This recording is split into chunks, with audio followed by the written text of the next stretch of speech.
So, good evening to you all, and welcome to this session with Dr. Melanie Joy and Dr. Jabik Veenbaas, whom I will introduce to you shortly. My name is Erno Eskens. I'm a philosopher working on animal rights and the publisher at Noordboek, and I will be your host and moderator this evening. I will first interview Jabik Veenbaas about Henry Salt and his book on animal rights in relation to social progress, as it is called.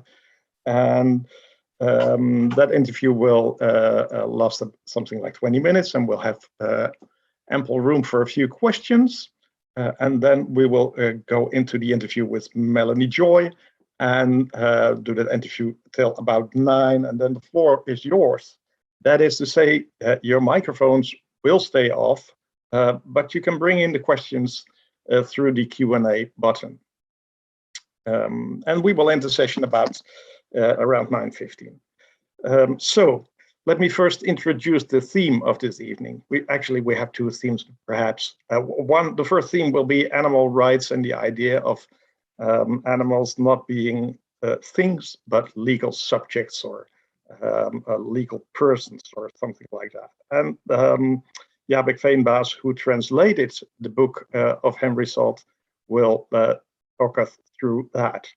And after that, we will do the interview with Melanie Joy, who wrote, the seminal work, Why We Love Dogs, Eat Pigs, and Wear Cows, a book, I think, translated in how many languages now, Melanie? I think approximately 20 languages or so. 17, 18, 17, I'm not sure. 18. We all lost count anyway. A huge international success. And it has become a huge international success because Melanie Joy coined the term carnism. Carnism, she will explain this to you later, but it's the invisible belief system that shapes our perceptions of the meat, eggs, and dairy we eat. And she will claim that this belief system has some ideological traits. So we will go into that later. The book has had a 10th anniversary version. It was released in a Dutch version, and I have it here. And the Dutch version was translated by who did a marvelous job. And we did plan, Melanie Joy, to visit the Netherlands and to do a book tour through the Netherlands and Flanders, and we had everything organized, and we all would be present at SPI 25.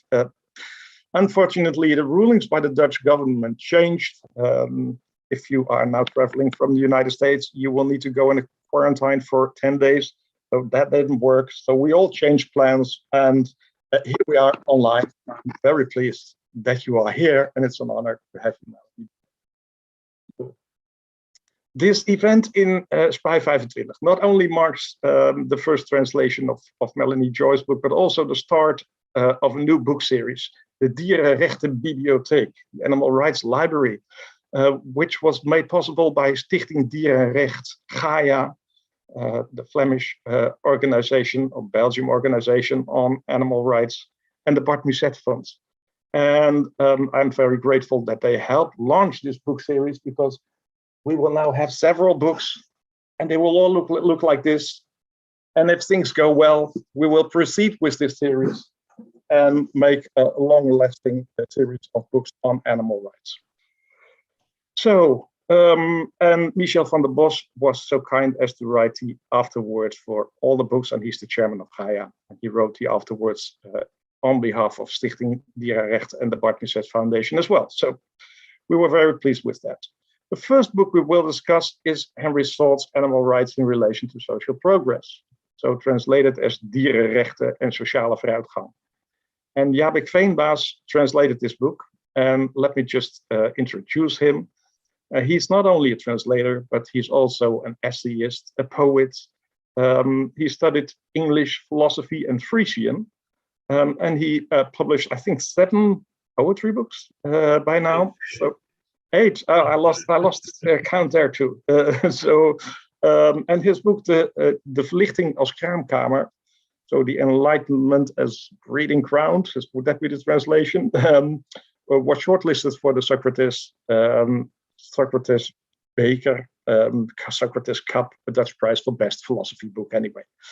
And recently he published a book on the Odysseus and on the reception of this book by Homer in Western literature.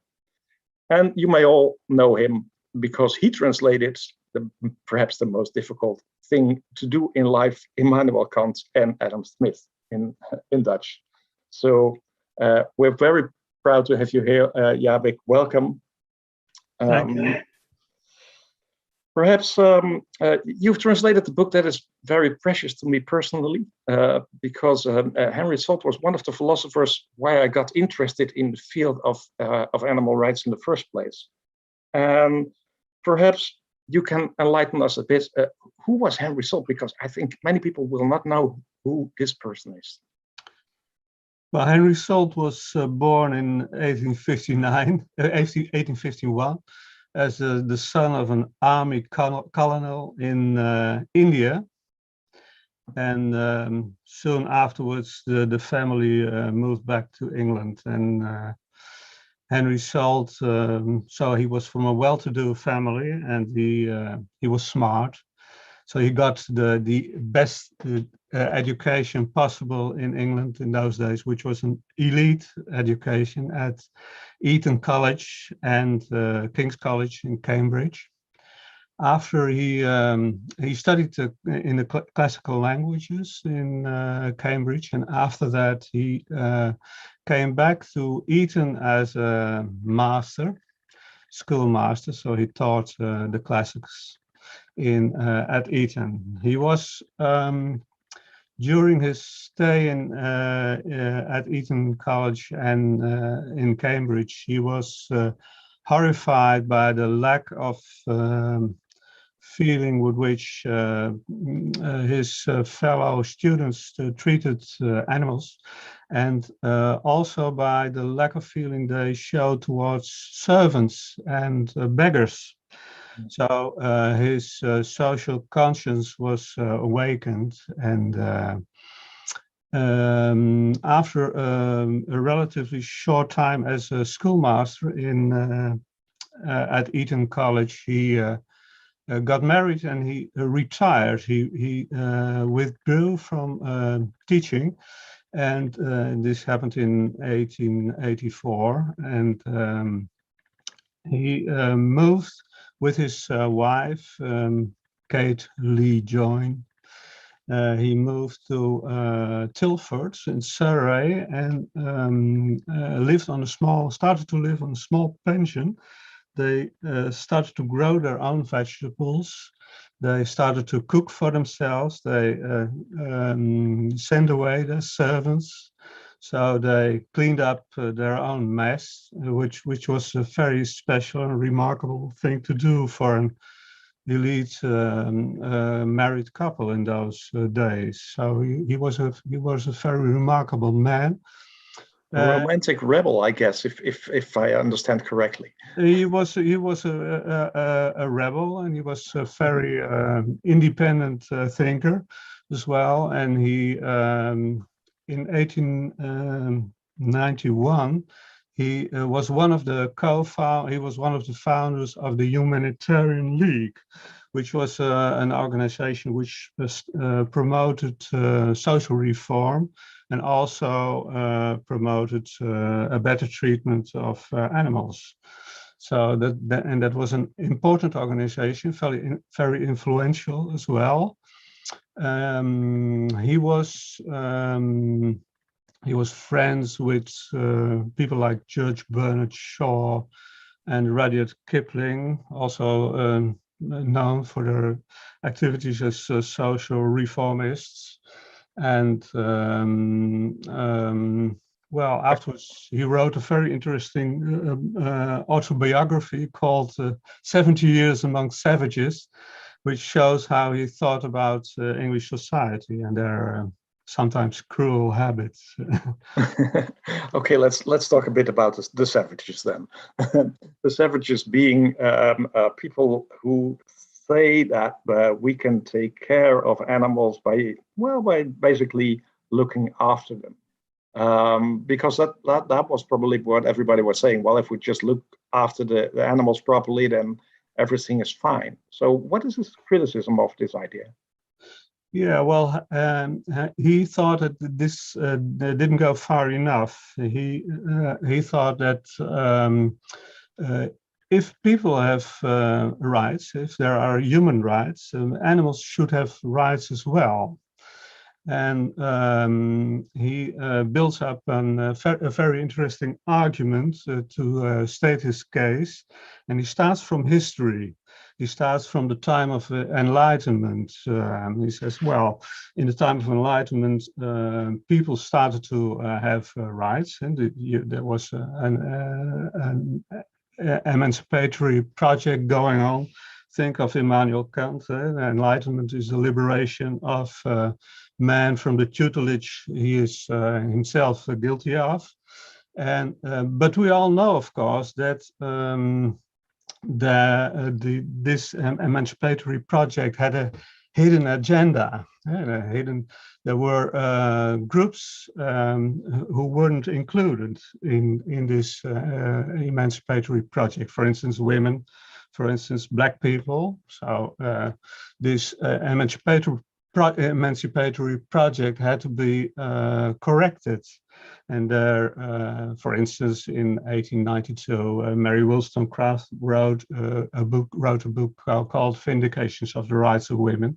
So women's rights were put on the agenda because of her work, for instance. And so there, he states there is social progress possible about the whole rights discussion. And this progress extends itself towards women and towards Black people, but should extend itself also towards animals. And, I think that was quite new in his thinking. And because first they made a mockery out of animal rights, didn't they? Yeah, they did. Actually, in the same year, 1892, there was a man called Thomas Taylor who wrote a book called Vindication of the Rights of Animals, which was meant to be a mockery of this book by Mary Wollstonecraft, a reductio ad absurdum. Women were supposed to be irrational beings, like animals, and so if this was really a satire. But in the end, women's rights were taken seriously. Of course, when Henry Salt wrote his book in 1892, women in England didn't have the right to vote, nor passively. But still, there was more attention given to the position of women. So there was some progress possible, and the same was shown possible for Black people. And slavery was abolished in the United States in 1865, somewhat earlier in England, I think. And so this was indeed a new perspective. And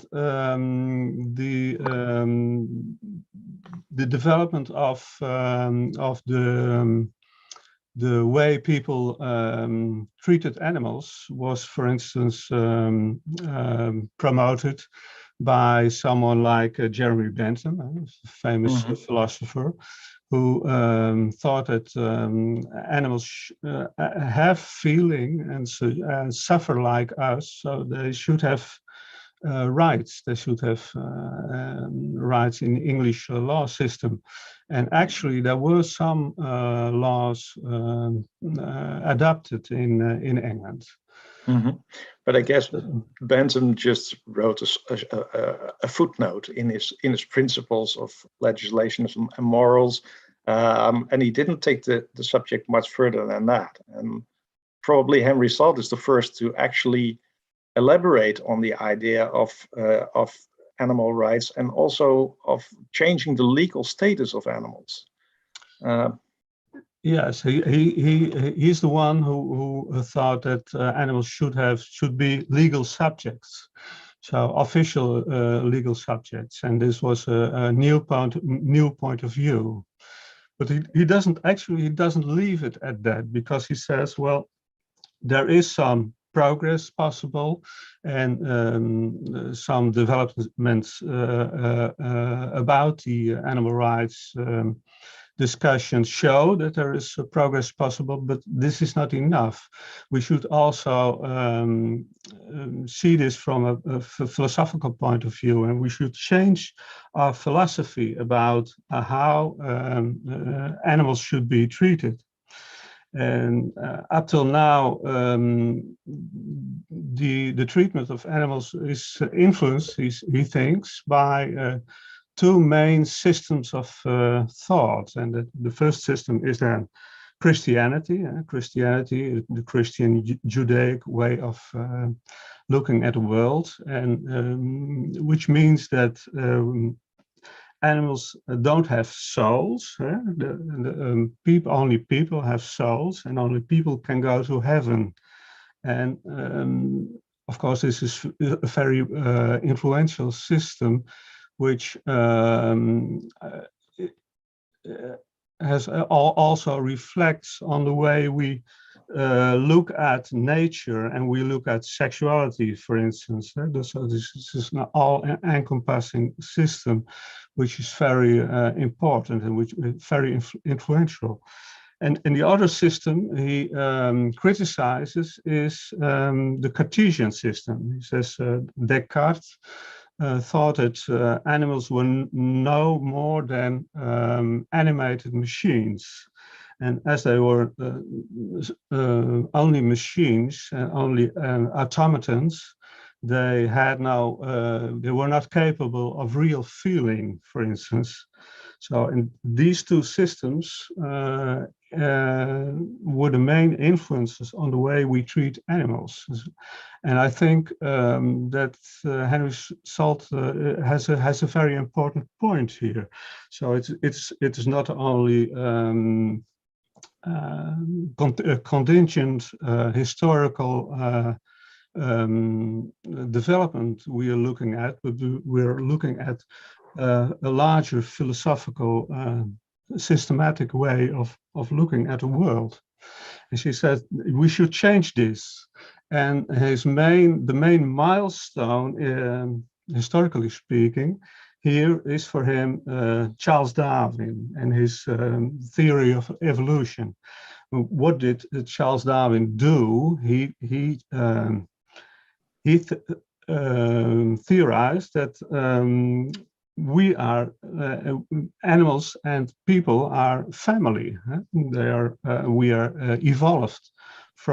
all evolved from unicellular organisms, and we all evolved. People evolved from animals, and we still are animals, actually.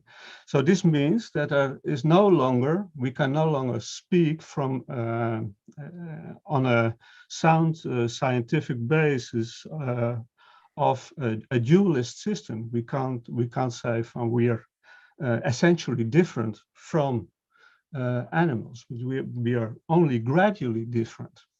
And this means an important change. This is a game changer. This is the landmark. What does it mean if we only gradually different? How does that alter the state of the animal, and especially the legal status of animal?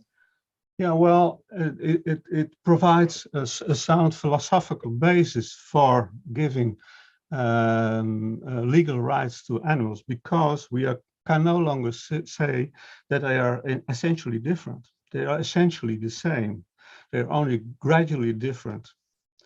Of course, this presents another interesting philosophical question, which is this emancipatory project of the time of Enlightenment evolved around the concept of autonomy. People are autonomy, they have self-determination. So there's an interesting question in all this is in how far do animals have autonomy as well? Huh? This is just another philosophical question. And what's the answer Henry Salt gives on this question? Well, Henry Salt doesn't really think much about this autonomy problem. The gist of his argument is that we are essentially the same, people and animals. So there's no reason to make a difference in the legal system.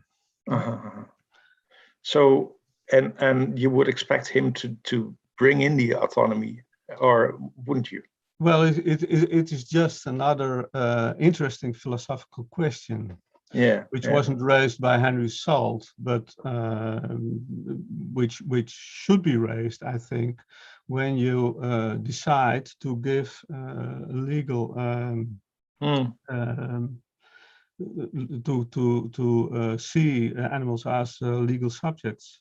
Yeah, would you say that he's a Democrat, and that democracy has a blind spot for animals, and that we need to get rid of this moral blind spot for animals in order to save democracy as well and the legal system?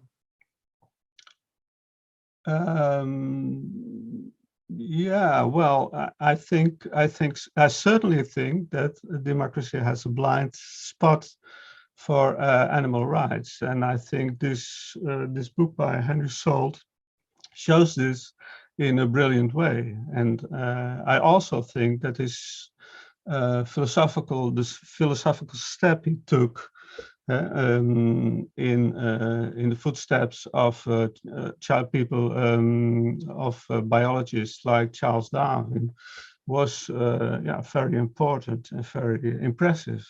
Yeah. I wonder what he would think of the new developments in especially Anglo-Saxon law systems in, for example, the law case in Argentine where a chimpanzee was pronounced to have legal personhood, and in Pakistan where an elephant, Kafan, was announced to have legal personhood. And I think there's a bear in Colombia as well who now has legal personhood. So apparently our law system is changing a bit, and we are more susceptible to the idea of animals being the bearers of rights. What would he say? Would he say, well, he was an optimist, wasn't he? He certainly was. Perhaps he was a bit too optimistic, considering the fact that well, we all know how the factory farming has grown since since the time he wrote his book. So perhaps he was a bit too optimistic. Still, it is apparent that the attitude towards animals is slowly changing. So perhaps our whole attitude towards nature, it may be also the discussion may also be influenced by the climate change debate. It's also we start to see that the way we treat nature, the way we treat animals, and the way we deny that there is that it is one world, that it is a whole world, one whole world, is not the right way. So I think this is important as well nowadays. Yeah. So probably we will see some more changes. I think in the United States, the Non-Human Rights Project is trying to get some mammals to be seen as legal persons in different court cases. Apparently, this is a bit more difficult in the Dutch legal system, where our judge does not have that much power to introduce new laws. And this would be seen as introducing a new law, I guess, justly or or not justly, but this will probably have to go through politics in the Netherlands. Just a last question. Did the book convince you personally? Did you change your life?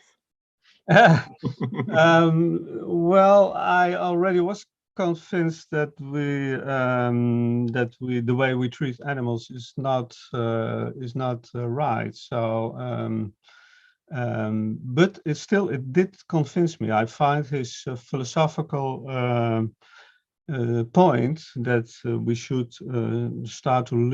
should leave off from this dualistic view, and we should start a more holistic and a more complete view of inclusive view of animals and nature as a whole, starting out from, for instance, Charles Darwin. So argued in a sound scientific way. I find that very convincing. I find it very impressive, actually. Yeah. Well, thank you very much for the interview, and thank you very much for the book. I forgot to mention that it has also a nice introduction written by Jabik Veenbaas. So buy the book, become happy. I see we have no questions yet, so the option is there for you to ask your questions in the Q&A. Please do so if you have any pressing questions, and even if they're not that pressing, we'd be interested to hear from you anyway. So meanwhile, I will go to my next guest, and I'm very pleased to have you, Melanie Joy. It's an honor to interview you, and it was an honor that I could be the publisher of your book, because this is a book that has been on my radar for a couple of years, and is a seminal book on the way we look at meat, at animals, at our own psychology, and even as the way we organize society as a whole. But before we go into that, let me just briefly introduce you. Melanie Joy is a Harvard-educated psychologist, a celebrated speaker, the author of the award-winning Why We Love Dogs, Eat Pigs and Wear Cows. This is the 10th anniversary version. But if you're Dutch, you would like this one. Beyond Belief, published Beyond Belief, a guide to improving relationships and communications for vegans, vegetarians, and meat eaters. She published Powerarchy, Understanding the Psychology of Oppression for Social Transformation and Getting Relationships Right. And this is, I guess, something very special. She is the 8th recipient of the Ahimsa Award, which was previously given to the Dalai Lama and to Nelson Mandela. So this is work on non-violence. And her work has been featured in major media outlets around the world, including the BBC Australia, New York Times, etc., etc. And she has been giving talks in over more than 50 countries, I guess. So, and last but not least, she's the founding president of Beyond Carnism, a movement that will help us to get beyond carnism, which is great. Well, I guess your approach would be somewhat different from the approach Henry Salt has, since he was more of perhaps a socialist and a law person thinking in terms of laws. You are more a psychologist. So how does your approach differ from Henry Salt's? Your microphone is not on yet, so. Yes. Okay, Zoom just told me. So thank you so much for this very generous introduction and for publishing the book. I mean, my team and I were really excited when you found us and we found you, because the work that you're doing it's just really critical, really, really insightful and very important. And so I feel honored also to be, working with you together. And Jabik, I also want to say a thank you for your enlightening presentation. It was very interesting for me to listen to you because I've read Henry Salt and about Henry Salt, but hearing you actually describe his life story and his insights actually helped me to understand this issue from his perspective a little bit differently. So I really appreciate that. And I'm grateful that I had a chance to have some learning from you this evening. In answer to your question, Erno, how is my approach different from Henry Salt's? As I'm a psychologist, the reason that I haven't written a book on, directly on animal rights, of course, my book is about animal rights, but a little bit less directly, is because I'm not a philosopher, I'm not a lawyer, I'm not working in the legal system. I am a psychologist, and this is sort of what I felt was the value that I could bring to this conversation was to add what I felt was missing from the conversation, which is a psychological perspective. I very much believe that it is difficult, if not impossible at times, to have an objective conversation about rights and about justice, about politics, as long as we're having that conversation from within the very system that conditions us to support a particular point of view. So what I really wanted to do was to, illuminate this particular point of view. So in this case, carnism, I think it's impossible to have a conversation about eating animals with any real objectivity, as long as we don't recognize the way that we've been conditioned to believe that eating animals is appropriate and legitimate. So I really wanted to illuminate this psychology so that people could step outside of this system a little bit more, to think more rationally and objectively for themselves, and bring that rational thinking to these important conversations about rights. I guess the meat eaters will probably say we are rational too. Well, I would not say a meat eater is irrational. I don't think that's appropriate, and I don't think that's respectful, and I don't talk about people. I don't even like to think about people as meat eater having an identity. What I would say, as somebody who has been doing a lot of research and speaking about this issue for over a decade now, is that all of us have been conditioned to think in a particular way when it comes to this issue of eating animals. We've all been conditioned.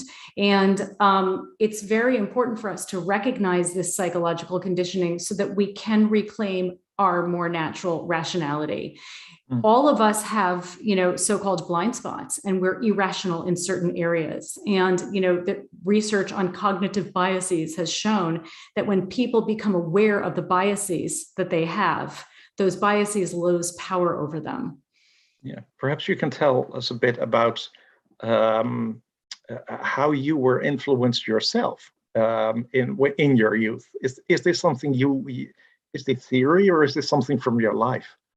I would say it's both, and it's something from all of our lives. So the reason I wrote my book emerged from my own personal life experience, and that personal life experience is what drove me to end up doing the research that I did that led to the book. Like many people, I grew up with a dog who I loved, and I also grew up eating animals. A lot of animals, as a matter of fact. And I was always a person who cared about animals. I was also a person who was very justice oriented. And like most people, I would never want to participate in harm, unnecessary harm to animals. And yet, like most people, I participated in unnecessary harm to animals through my choices, my food choices. And it wasn't until I was 23 years old, and I ate a hamburger that was contaminated with a bacteria, and I wound up in the hospital, very, very ill on intravenous antibiotics, that I actually stopped eating animals. And I stopped eating animals. At first, it was meat and eggs, actually, not because I had, because it was an actual choice. It was more that I just became disgusted. When you're so sick, you don't want to eat the last thing that you ate before you got sick. So I just was like, I'm not eating meat anymore. And in learning about my new diet, how to cook for myself, this was vegetarian at the time, I, of course, discovered information about animal agriculture. And what I learned shocked and horrified me. I just could not believe the extent of the suffering of non-human animals. I couldn't believe it. I couldn't believe what was happening to the environment because of animal agriculture. And I was also learning about what was happening to my own body as a consumer of these products. But what shocked me in some ways even more was that nobody I talked to about what I was learning was willing to hear what I had to say. They would all say things like, "Don't tell me that, you'll ruin my meal." Or they would call me a crazy vegan hippie propagandist. As soon as I started learning about dairy, I stopped eating dairy products, or shortly thereafter. And so I became very curious as to how rational, caring, compassionate people, like my friends, my family, just like I had been during my life, could just stop thinking and feeling when it came to this issue of eating animals. And this was what led me to do the research that I did. I studied broadly the psychology of violence and nonviolence, and then I specialized for my thesis and focused on the psychology of eating animals. And it was that research that led me to identify what I came to call carnism, the invisible belief system or ideology, I'm using those terms interchangeably, that conditions us to eat certain animals. That brings us to the title of your book, I guess, because the title of your book is Why We Love Dogs, Eat Pigs, and Wear a Cow. So why do we do that? Why don't we love pigs and wear dogs and etc.?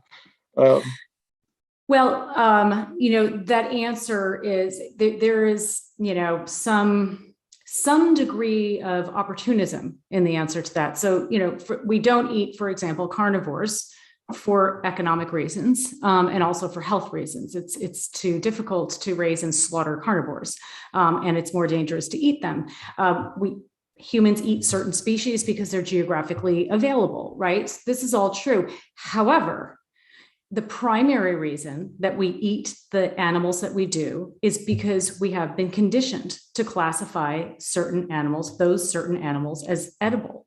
There is not a lot of rationality around many of the decisions that we make, or seeming decisions that we make, when it comes to which animals to eat and which animals not to eat. What carnism does is carnism conditions us. It teaches us to classify a small handful of animals as edible, and all the rest we leave classified as inedible. And even though in meat-eating cultures around the world, people learn to classify a select group of animals, as edible, the rest they classify as inedible, members of meat-eating cultures all learn to think of their own choices as rational, and the choices of other cultures as irrational and often offensive and even disgusting. So the type of species consumed changes from culture to culture, but members of all cultures have the same relationship with eating animals. They eat certain animals that they believe are rational to consume, even though they don't know why, and they classify others as irrational and disgusting, and they often don't know why. Now, carnism has some unique features to it. Carnism is what is referred to as a dominant belief system or ideology. That means that it is so widespread that its tenets, its teachings they're invisible. They're basically woven through the very structure of society. They shape norms, laws, beliefs, behaviors, etc. They're institutionalized. So when we study nutrition, for example, we are actually studying carnistic nutrition.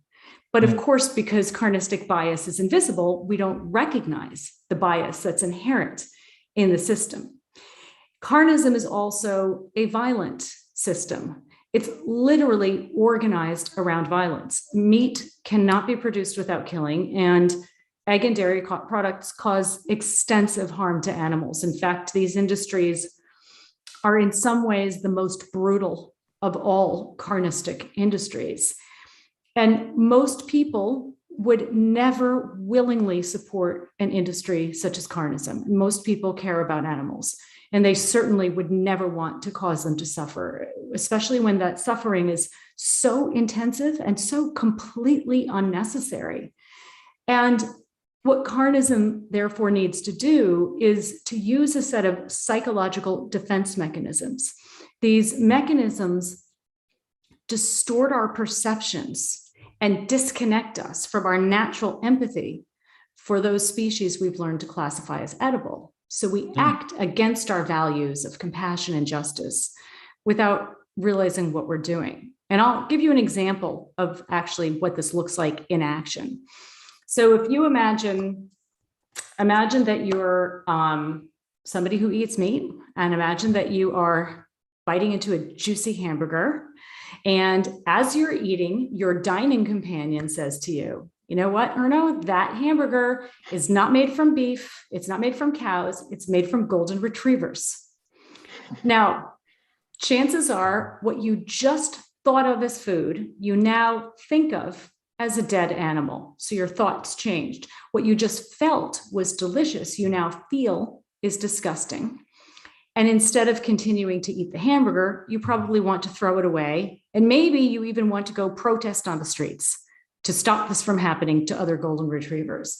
So carnism has conditioned you to disconnect from the truth of your experience when it comes to cows, but not when it comes to dogs. So your response, your reaction to the eating the golden retriever burger was more authentic. I guess the golden retriever would be painful if I came to know this, because they're companion animals, and research in the Netherlands has shown that most people see their companion animals as family members. So I can imagine that they would not want to eat their family. So there's a different connotation there. As you describe it, it's more like a cultural difference, but is it not also a behavioral difference that we see some animals as our family members and others not? Yes, well, I mean, the ideology drives, so carnism affects our perceptions. Mm-hmm. So when you look at meat, you don't see dead animal, you see food. Mm-hmm. And your perceptions affect your feelings. So you feel appetized, not disgusted. Your feelings affect your behaviors. So you eat the meat, and your behaviors reinforce your belief. Cows are meant to be eaten. And so our behaviors support the ideology, and the ideology reinforces our behaviors in this feedback loop.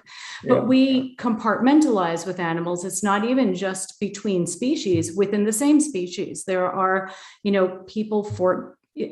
people, for example, will say, some of whom I interviewed for my doctoral dissertation, I eat pigs, but I won't eat pigs. I raise and kill pigs for food, but I won't kill a pig who I've given a name to.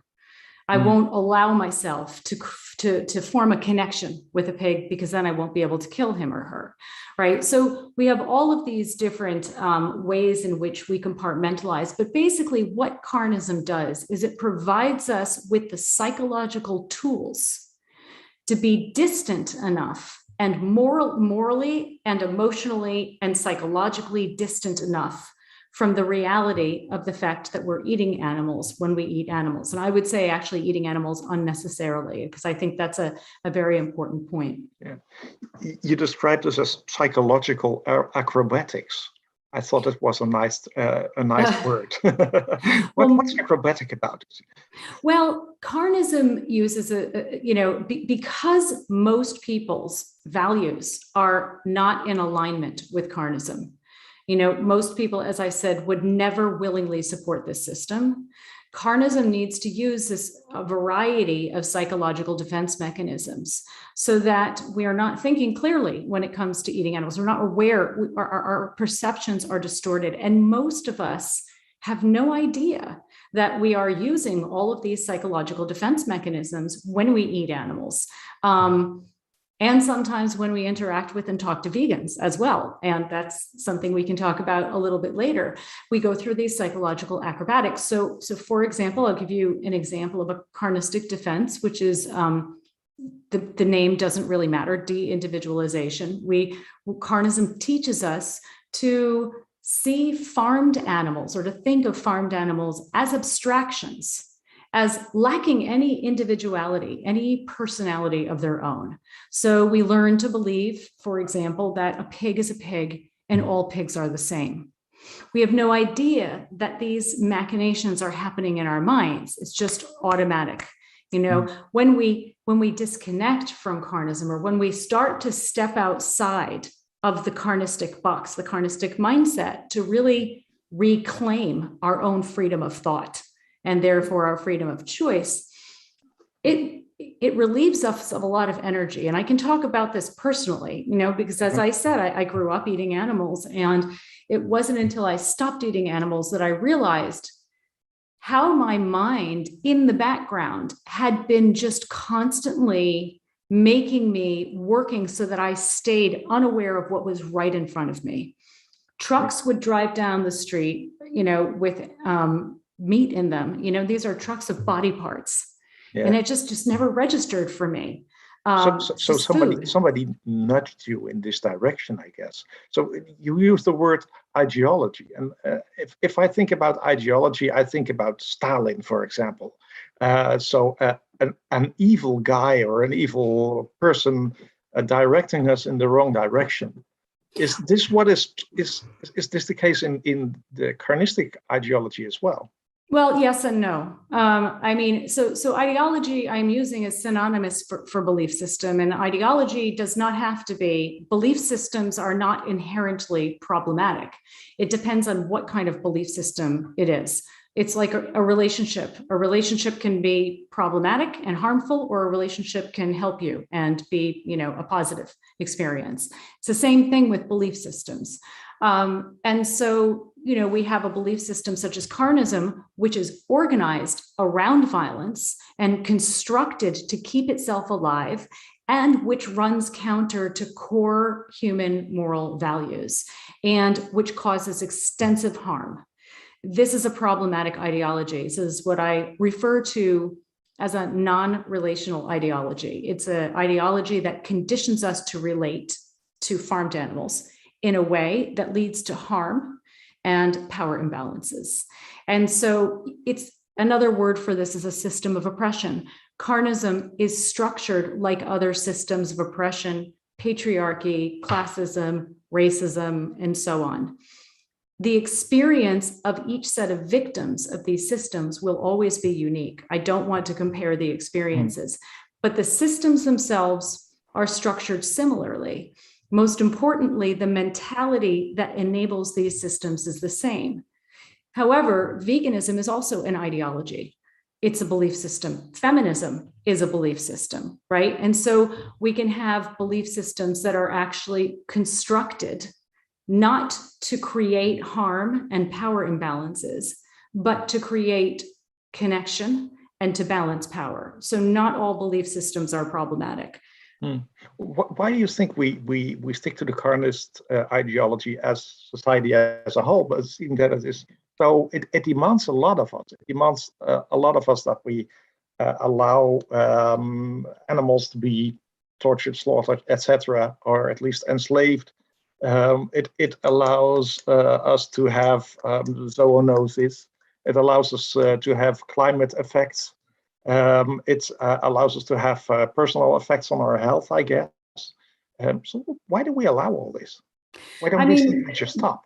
Yeah, one reason is because we're not aware of it. You know, without, one of the reasons I wrote my book is because I wanted people to be able to make their food choices freely.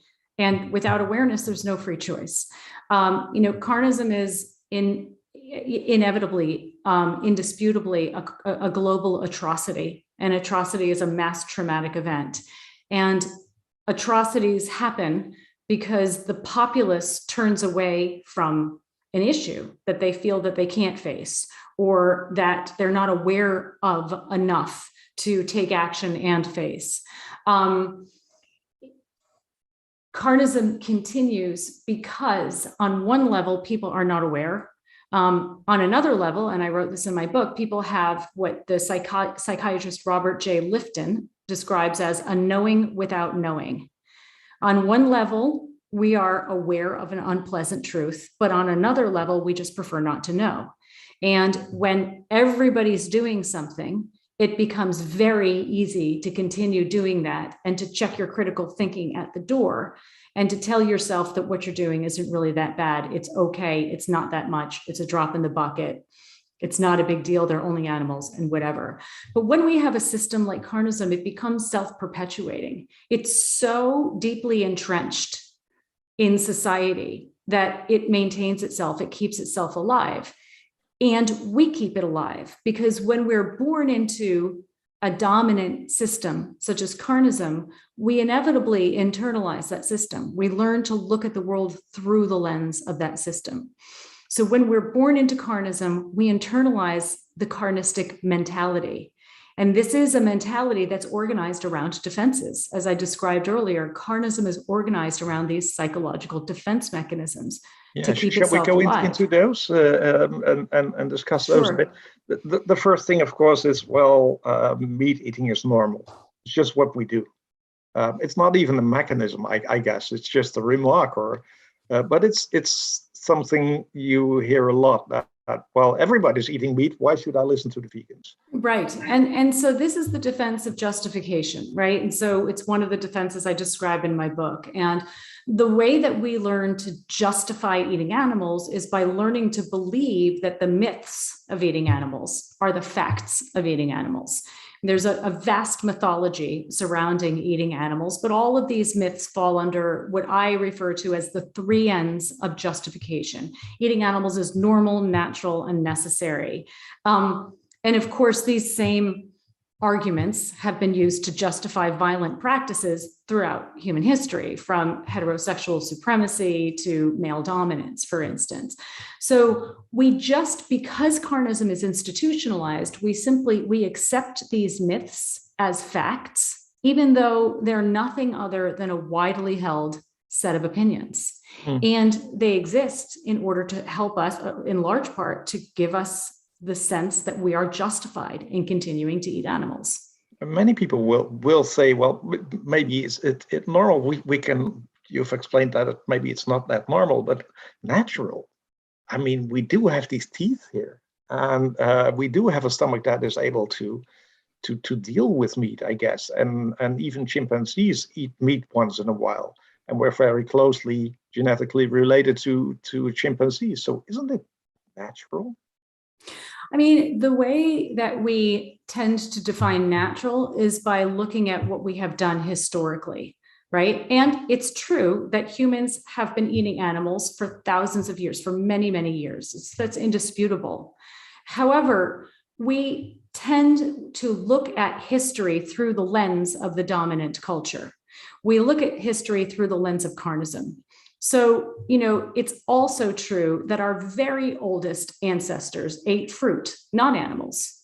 But through the lens of carnism, we look only as far back as we need to in order to justify our current carnistic practices. So we don't look at our fruit-eating ancestors. We look at their omnivorous descendants.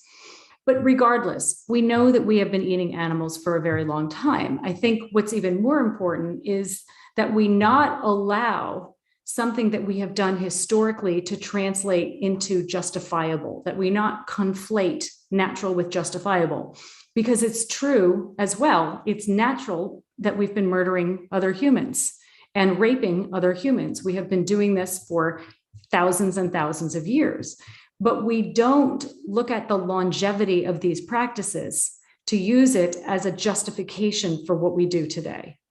Mm-hmm. I guess the fact that meat eating is normal in so many different cultures makes us also believe that it is natural, that it is something that is given to us as humankind. Well, that's right. And just because a behavior is widespread does not make it a behavior that's justified or justifiable. Murder is present in virtually all human cultures as well. Yeah. So this carnistic ideology, is it been with us for a very long time, or hasn't it? It's been with us for a very long time, and it's been with us for long enough so that it has become self-perpetuating. We carry it out, we perpetuate it. As I was saying, we internalize this mentality and then we reproduce it. And one of the things that carnism causes us to do is it causes us to resist any information that would help us get out of the carnistic box. So, for example, this is often expressed through believing in negative stereotypes about vegans. So when somebody who's not a vegan, when they meet a vegan, often the first thing they do is feel defensive. I explain, don't tell me that you'll ruin my meal. Or vegans might be seen, a very common stereotype of vegans is that they're overly emotional, animal-loving sentimentalists, right? And this form of like perceiving vegans through these one-dimensional lenses, or this one-dimensional lens of narrow negative stereotypes, is a form of shoot the messenger.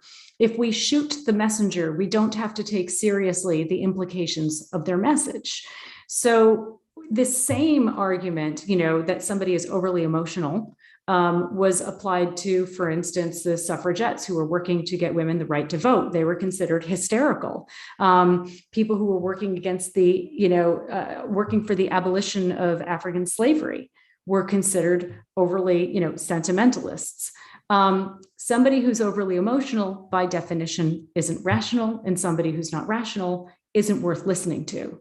But when you think about the emotions of grief and moral outrage that many vegans feel because of the atrocity that is carnism, you can recognize that those are actually psychologically healthy responses. Much more concerning is the widespread numbing of the dominant culture. So when we recognize this is another example of sort of the psychological gymnastics that carnism has people go through without even realizing what is going on. Yeah, let's go into the last argument that we often hear, that the eating of meat is necessary. Is it? I mean, we do need B12 vitamins, I guess, and things like that. How does that work? Yeah, I mean, it's first of all, I want to be very clear that, the conversations that I have about carnism and even what I write about my book, this is applicable to people who are in a position to make their food choices freely, who are economically advantaged enough to be able to make their food choices freely. There are many people in the world today who cannot choose what they eat because they're not economically able to do so. And there are also many people in the world who can make their food choices freely. And for these people, they have the option. Today, there is the option of not eating animals and not worrying that you're going to get sick and die. In fact, it's just the opposite. If we want to have any hope of halting climate change and averting this climate crisis, or a climate catastrophe, I should say, and if we want to do what we need to keep our bodies to keep our bodies healthy, we need to not eat animals, or certainly eat a lot less animals. So eating animals is not necessary for many people in the world today. And there's fortunately now a tremendous amount of literature in, medical literature, nutritional literature, demonstrating not only the dangers of a carnistic diet, but the benefits of a plant-based diet. So what are the dangers of a carnistic diet? Well, eating animals has been, or a carnistic diet, I should say, has been linked with some of the leading diseases, most serious diseases, certainly in the Western world and in more affluent countries. Type 2 diabetes, obesity, heart disease, various types of cancer. There are a number of problems that have been associated with a carnistic diet, and plant-based diets have actually been used to help treat and even reverse some of these diseases.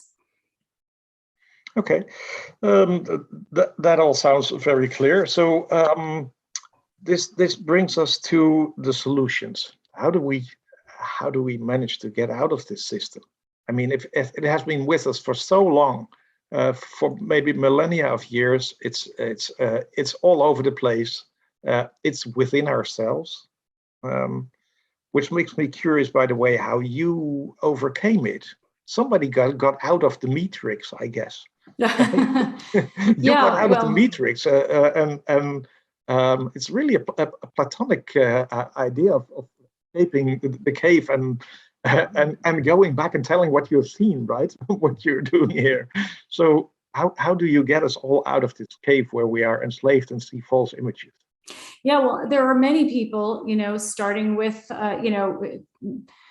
for many, many years now, hundreds, even thousands of years, who have been asking this question. How can we help society move away from exploiting animals? So this isn't a new concept. This is certainly not a concept that started with, even in this past century. And the answer, in my opinion, is awareness. I mean, we need to become aware, a critical part of the answer, I should say.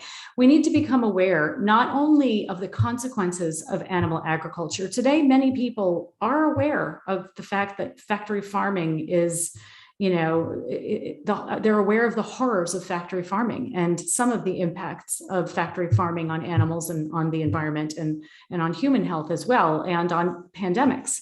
But people also need to be aware of the mentality that drives this practice of animal agriculture, this mentality that keeps us trapped in supporting something that's against our interests. And we can see, when we look at the trajectory, the development of other issues such as feminism, for instance, women who have challenged patriarchy, the civil rights movement in its various manifestations, we can see that over the years, support for these beliefs, these systems, these, rights-based movements has been growing tremendously as people become increasingly aware and increasingly able to say no to oppression and no to exploitation. And I do believe that, so awareness is one piece of the solution. When you look at atrocities that were committed throughout human history, you can see that they were largely made possible by a public that was convinced that supporting the atrocity was a necessity for the survival of the race or the nation, or in this case, we're talking about the species. The N of necessity, I believe, is the most critical N and the most powerful N that is upholding carnism. And this belief in the necessity of eating animals is becoming increasingly weaker. More and more people are recognizing that it's no longer necessary to eat animals. When a behavior is no longer a necessity, then it is recognized as a choice and it takes on an ethical dimension it did not have in the same way before.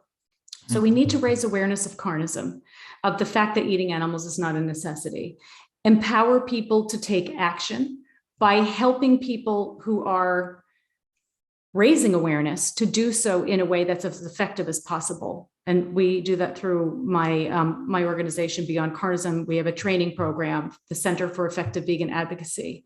And it's really important to get institutions on board and to be promoting institutional change rather than reaching out to one person at a time.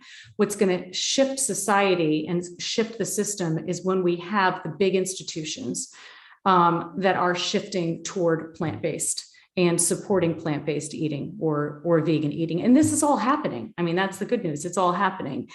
I also believe that it's important for those of us who are working to promote veganism to invite to stop thinking of the issue as either you're vegan and you're part of the solution or you're not vegan and you're part of the problem, because this dichotomous thinking, I believe, doesn't serve us.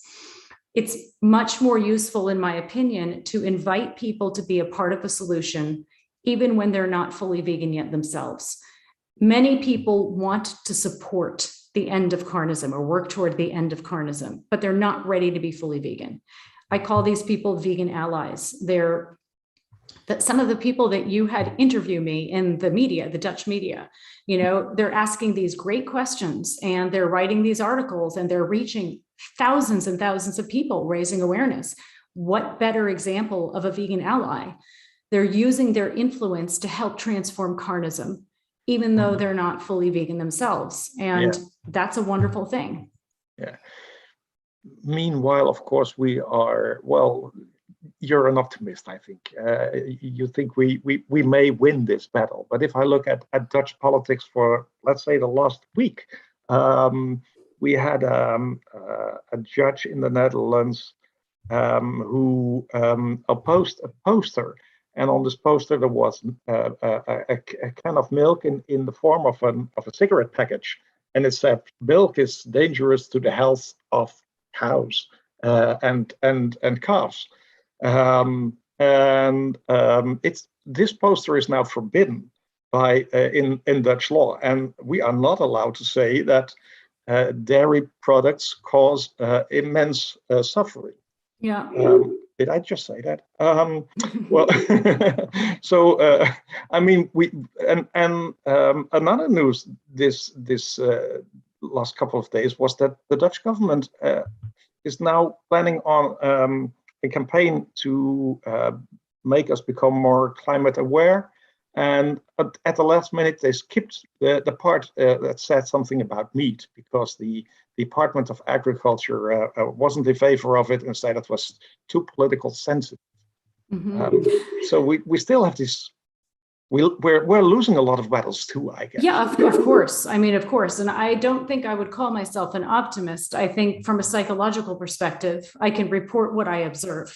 And what I observe is that carnism is following the same trajectory as other isms have.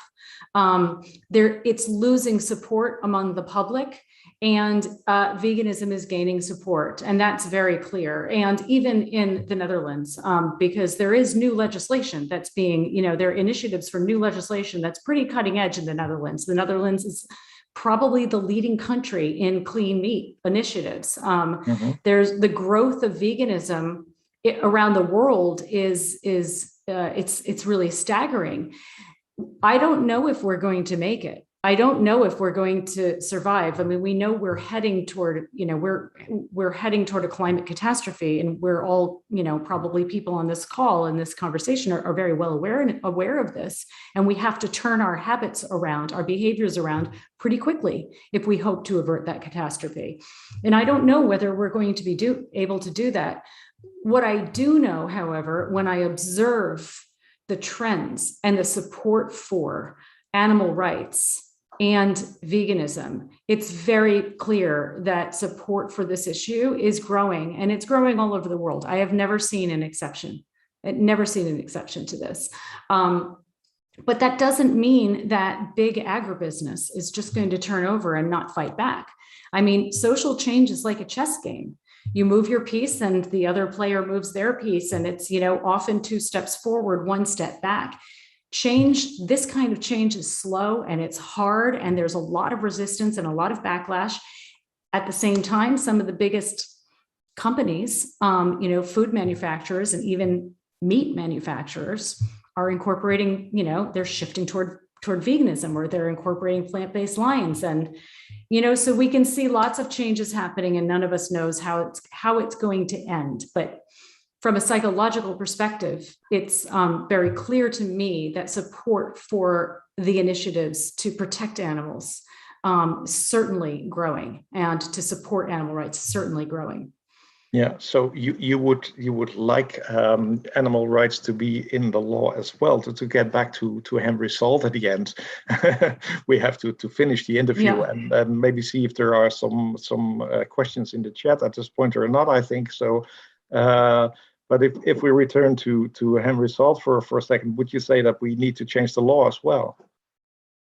I mean, clearly we will need to change the law, and hopefully when people become less influenced by, these problematic ideologies like carnism and speciesism, they will be better able to support initiatives for legal change.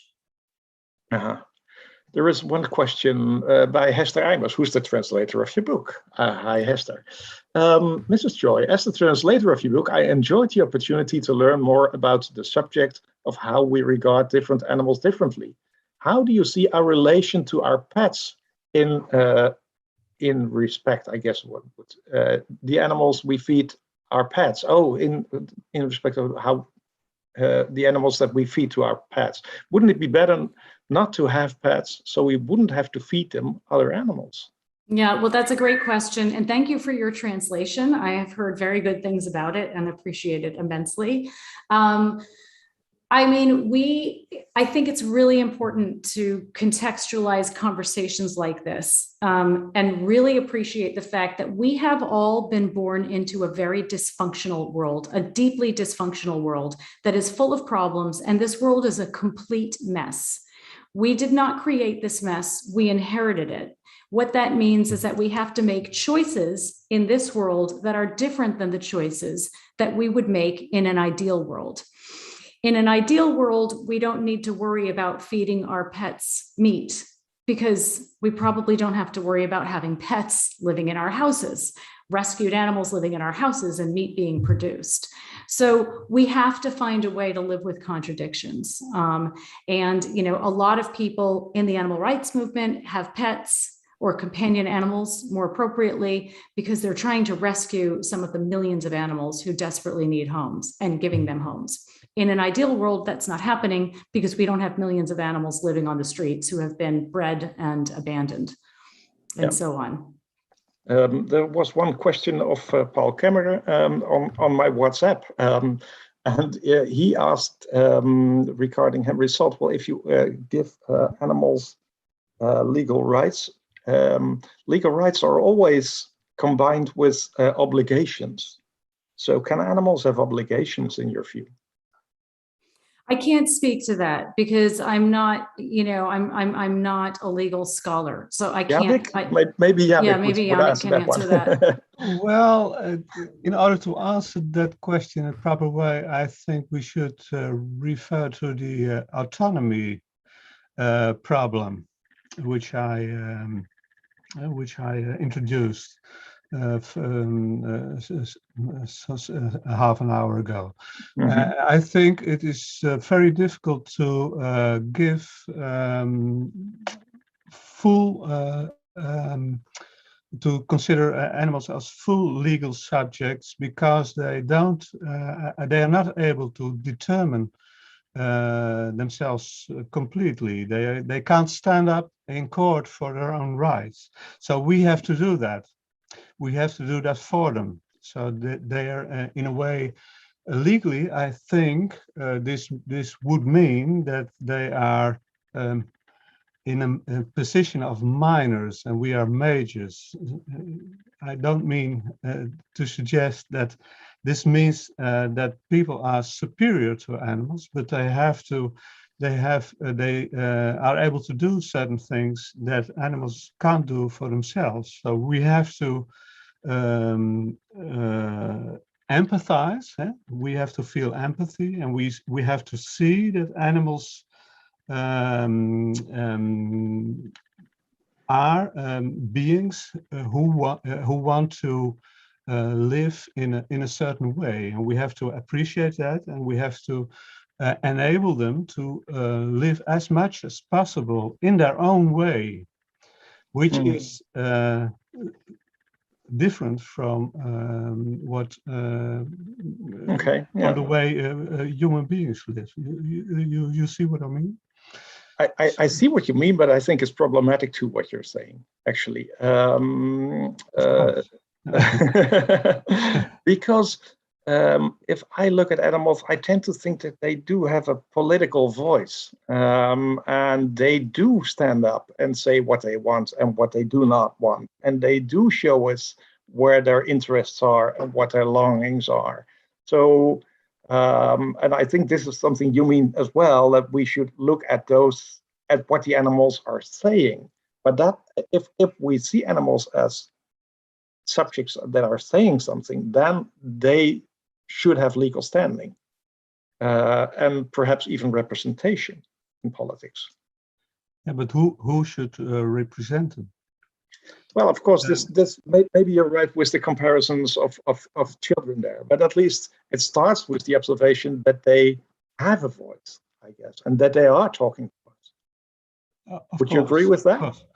I would agree with that, but this still leaves us with the question: what is that voice exactly? What kind of voice is this? And can they act in a total? Can they be totally held totally responsible for standing up for their own rights? I think this is we need to help them a bit. A major problem here. So this would also be a major legal problem. Which should be solved, I think. Yeah, we are running out of time, and I still have 2 questions. So let's see if we can do those. The first is by Peter Porter, and he is saying, is it possible that carnism is attractive because it reassures or confirms that humans are superior to other beings, despite all the evidence of the contrary? So the point of Voltaire's dissection is to express power over non-human animals. Humans are unwilling to acknowledge their equality to other beings. Melanie Joy, is this the case? I mean, there's been some very interesting explorations of the symbolism of eating animals and the connection between eating animals and masculinity and, we would call today toxic masculinity and patriarchy and this sort of might makes right mentality. And ecofeminists have discussed this and written about this. There's a book by Carol J. Adams called The Sexual Politics of Meat that looks at the history of meat eating and how meat has inextricably been linked to a sense of power, and particularly power over humanity's power over animals, but in particular, a very masculine style of exercising power, men's power over women and nature, and also humanity's power over animals in many ways. So in answer to your question, yes, and there's a lot more to it, but you might want to check out some of the work on ecofeminism if you're interested. Okay, thank you very much. Then the last question is by Frauke Kingma, and she writes, what do you think is the most important motivator for people to start seeing the problems of carnism? And how can I personally add to this awareness? Yeah, thank you for that question. Yeah. I mean, it depends on the person. People have, this is effective advocacy requires sort of listening to your audience and finding out what interests them and speaking to that. At our Center for Effective Vegan Advocacy, you can link to that through carnism.org. We have a lot of materials, free materials. We have trainings, how to talk about this issue, how to help identify what motivates different types of people. One of the nice things about talking about veganism, my husband Sebastian always says, is that it's like a multi-problem solver. Veganism is not going to solve all of the world's problems, obviously, but many problems intersect through this issue of consumption of animals. And so when you work toward, helping people move toward plant-based, you support environmental change, you support health, you support animal rights, you support healthy relationality, which we also have a lot of writing on. And the nice thing about that is people are maybe motivated by one or several of these for reasons, and you can choose whichever one fits the person with whom you're communicating. But I think for anybody who really wants to raise awareness, it's very important to learn the principles and tools about how to communicate and advocate about this issue effectively, and that will really empower you to be effective in your communication. If you come to carnism.org, we also have a lot of resources, short videos, longer videos, just to share with people who you think might be interested in learning more. Okay. I guess that brings this evening to an end, and it gives me the opportunity to thank a few people who helped organizing all of this. First of all, the people of Spy25, who were so kind as to host this event. Thanks to Maarten Reesing, who helped me to find Spy25 again. Thanks to everybody who made the book possible. That is Gaia in Belgium, Michel van der Bos, particularly, who also wrote the afterwards, Stichting Dier en Recht, the Bart Misset Fonds. And I would also like to thank René van der Voren, who did the marvelous design of these books, because they're really beauties, aren't they? So And I would like to thank Hester Eimers and Jabik Veenbaas, who did the translations, and Jabik also did an introduction. I would like to thank Jabik Veenbaas for this evening and for his very nice explanation of why we should all read Henry's thought. And of course, I would very much like to thank Melanie Joy, who did, and her team, by the way, because her team did a lot of work to make the book tour happen. And at the very last minute, we had to skip it. And I think that was very disappointing for your team as well. I just hope that everybody is still happy, because we have a lot of press and we have some events. So, and of course, I would like to thank Melanie Joy for writing the book and for being with us. It was a great honor to interview you. And I hope to see you all somewhere in the bookshop or perhaps in a vegan restaurant. Who knows? Anyway, bye-bye. See you later.